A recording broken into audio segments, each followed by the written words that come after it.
салом алайкум дӯстони азиз ва тамошобинони канали мо. Бародарон, имрӯза наварда мисли ҳар вақта 10 мошини фурӯшӣ дорем ки мошинҳои беҳтарин ҳастанд. Чӣ хеле ки дар навар мебинед, имрӯза наварда ҳамаш Mercedes S-классҳо мебошад ки бо нархҳои арзон ва қиматҳошам бародаро ҳастай. Видеоро то охир тамошо кунед, ба видеонавари мо лайк гузоред. Дар комментар нависед ки ба шумо кадом намуди мошинҳо дар кор ҳастед. Дар видеои оянда ҳатман пешкашатон мегардонем. ва касоне ки чунин мошинҳои фурӯшӣ дошта бошанд, метавонад дар номерои имо WhatsApp мо ки дар рӯи экран мебарояд, сурат ва маълумоташро равон кунад. Мо дар видеои оянда ҳатман пешкаши харидорро мегардонем. мо бошад видеонаварро сар мекунем, то охираш тамошо кунед, аз нархҳои мошинҳои имрӯза бохабар шавед. ва касоне ки дар канал меҳмон ҳастанд, хоҳиш мекунем ки обуна шуданро фаромӯш накунед ва имкон бошад видеои моро дар имо WhatsApp-атон падилиса кунед. дӯстони азиз, раҳмат барои дастгирӣ, барои тамошо, барои лайку падилиса. мо бошад видеонаварро сар мекунем, то охираш тамошо кунед.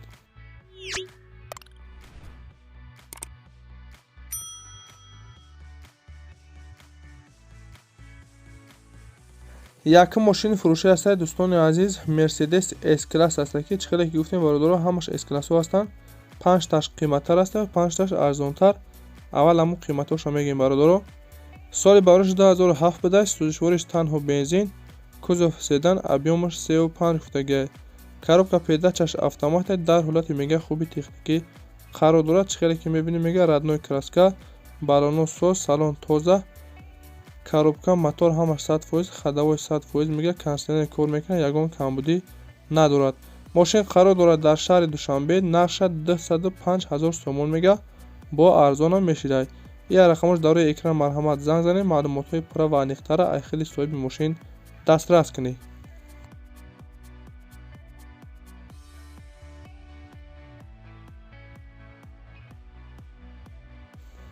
дуюм мошини фурӯшӣ ҳастад дӯстони азиз, инашам S-класс ҳастад ки соли барош 2007, сӯзишвориш танҳо бензин будай, кузов седан, объёмаш 55 футаги, коробка передачаш автомат, дар ҳолати мега хуби техникӣ қарор дорад. ҳамаш 100%, ходовой, мотор, салон ҳама 100% мега, фақат мегирӣ ҳай мекунӣ. мошин ягон камбудӣ надорад, срочно фурӯхта мешавад. касоне ки мега харидори аниқанд, марҳамат ҳаво занг занед, илтимос мега беҳуда занг назанед.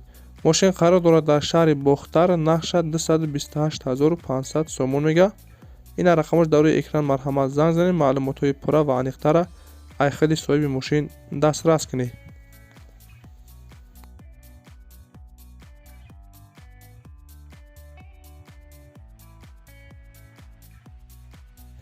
сеюм мошини фурӯшӣ ҳастад дӯстони азиз, S-класс ҳастад инашам ки соли барош 2007, сӯзишвориш танҳо бензин будай, кузов седан, объёмаш 55 футаги, коробка передачаш автомат, дар ҳолати мега хуби техникӣ қарор дорад. мошин ҳамаш 100%, мотор ходовой, коробка ҳама 100%, мошин американская мега, 6 моҳаи дига тонировкаҳош муҳлат дорад. мошин срочно фурӯхта мешавад. мошин қарор дорад дар шаҳри Душанбе, нархша 197 000 сомон мега, бо арзонам мешида. ин рақамош дар рӯи экран марҳамат занг занед, маълумотҳои иловагира айхили соҳиби мошин дастрас кунед.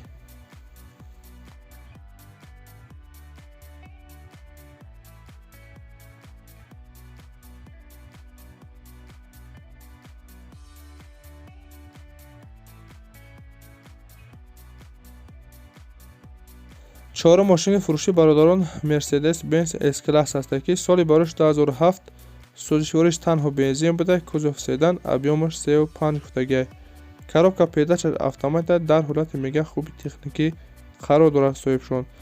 чӣ хеле ки мебинем бародарон, мошин мега тозаи родной краска, салон тоза, ходовой, мотор, коробка ҳамаш 100%, ягон камбудӣ надорад, срочно фурӯхта мешавад. илтимос мега беҳуда занг назанед, харидорои аниқ марҳамат занг занед, бо арзонам мешидай. мошин қарор дорад дар шаҳри Душанбе, нархша 200 000 сомон мега. ин рақамош марҳамат занг занед, маълумотҳои пурра ва аниқтара айхили соҳиби мошин дастрас кунед.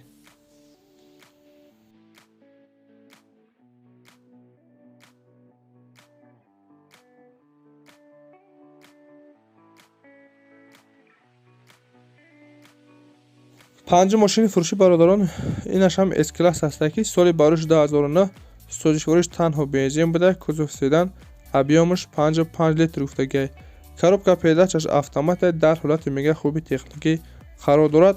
Мошин мега айвагон гирифтагӣ буда, баъди аз вагон гирифтан танҳо як даст қатӣ гаштагӣ, беҳад мега тоза, ҳамаш 100% ягон камбудӣ надорад.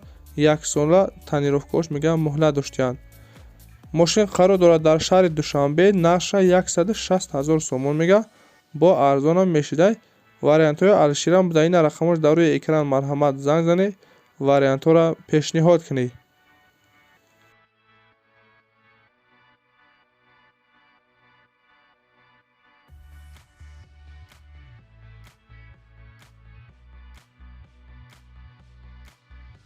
шашум мошини фурӯшиам бародарон S-класс ҳастад, ки соли барояш 2004, сӯзишвориш танҳо бензин, кузов седан, объемаш 5 литр гуфтагӣ. Коробка передачаш автомат дар ҳолати мега хуби техникӣ қарор дорад, ягон камбудӣ надорад, срочно фурӯхта мешавад. Мошин қарор дорад дар шаҳри Душанбе, нарша 70 000 сомон мега, бо арзона мешидан. Рақамаш дар рӯи экран марҳамат занг занед, маълумотҳои пурра ва аниқтара айхиди соҳиби мошин дастрас кунед. бародарон, агар шумо чунин мошинҳои фурӯшӣ дошта бошед, дар номерои имо WhatsApp мо равон кунед. Дар видеои оянда ҳатман реклама мекунем. раҳмат барои тамошо, барои дастгирӣ ва имкон бошад видеоро дар имо WhatsApp-атон падилитсия кунед.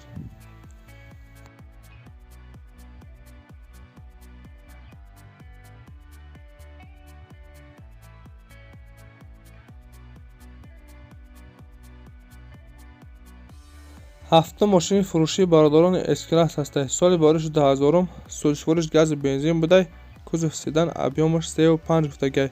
Коробка передачаш автомат дар ҳолати мега хуби техникӣ қарор дорад. Мошин состояниш мега 100%, мотор, коробка, ходовой ҳамаш 100%. 7 моҳҳои дига мега документиёш муҳлат доранд.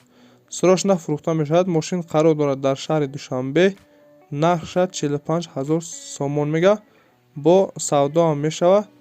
вариантҳои алиширам буда, ина рақамош дар рӯи экран марҳамат занг занед, вариантҳоро пешниҳод кунед.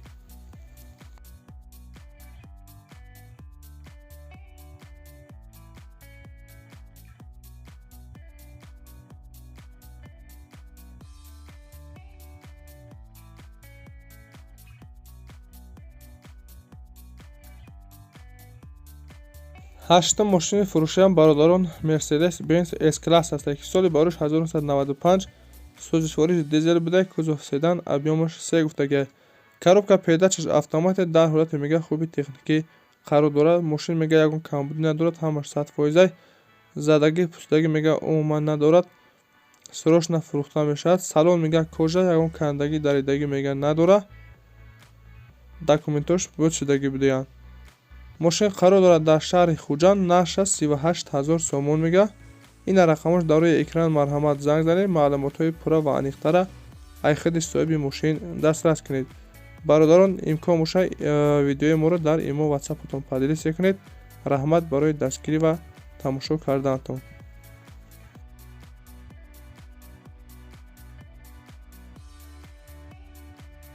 наҳум мошини фурӯшиам бародарони S-класс ҳастад. соли барояш 1995, сӯзишвориш гази бензин буда, кузов седан, объемаш 1.6 гуфтагӣ. коробка передачаш механикай.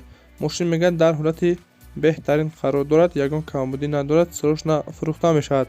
мошин қарор дорад дар ноҳияи Ёвон, нарша 35 000 сомон мега, бо савдоам мешида. ин рақамош дар рӯи экран марҳамат занг занед, маълумотҳои пурра ва аниқтара айхиди соҳиби мошин дастрас кунед. бародарон, агар шумо чунин мошинҳои фурӯшӣ дошта бошед, дар номерои имо WhatsApp мо равон кунед. дар видеои оянда ҳатман пешкаши харидорон мегардонем.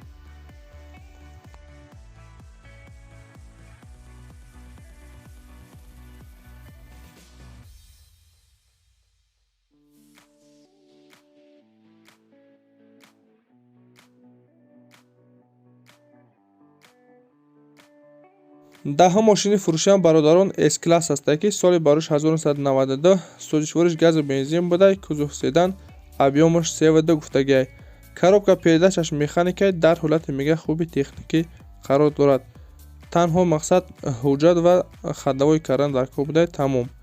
мошин қарор дорад дар шаҳри Ваҳдат, нарша 28 000 сомон мега, бо савдоам мешида. вариантҳои алиширам буда, ин рақамош дар рӯи экран марҳамат занг занед, вариантҳоро пешниҳод кунед. ин буд бародарони азоз 10 мошине ки мо дастрас кардем ва пешкаши шумо гардонидем. ба шумо кадом намуди мошинҳо дар кор ҳастед, дар комментари нависед. Дар видеои оянда ҳатман пешкашатон мегардонем. Агар шумо анчунин мошинҳои фурӯшӣ дошта бошед, дар номраи имо WhatsApp мо равон кунед. Дар видеои оянда ҳатман пешкаши харидорон мегардонем. Хайр, то видеои оянда дар паноҳи Аллоҳ бошед.